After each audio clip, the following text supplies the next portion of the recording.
আসসালামু আলাইকুম রহমতুল্লাহ। বন্ধুরা কেমন আছেন?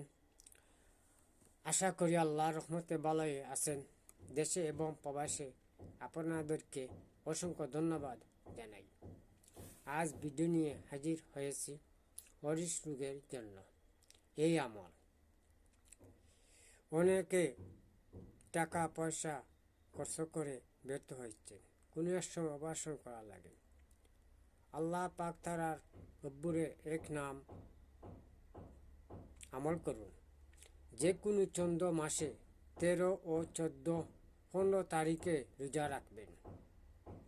যে কোনো চন্দ্র মাসে 13, 14 ও 15 তারিখে রোজা রাখবেন। ইফতারের পূর্ব ইসিম মুবারক 7,000 বার পাঠ করিয়া পানির উপর ফু দিবেন।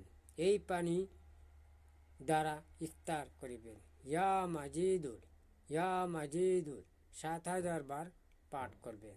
পানিতে ফু দিবেন। ইনশাআল্লাহ আপনার রোগ ভালো হয়ে যাবেন। আল্লাহ হাফেজ।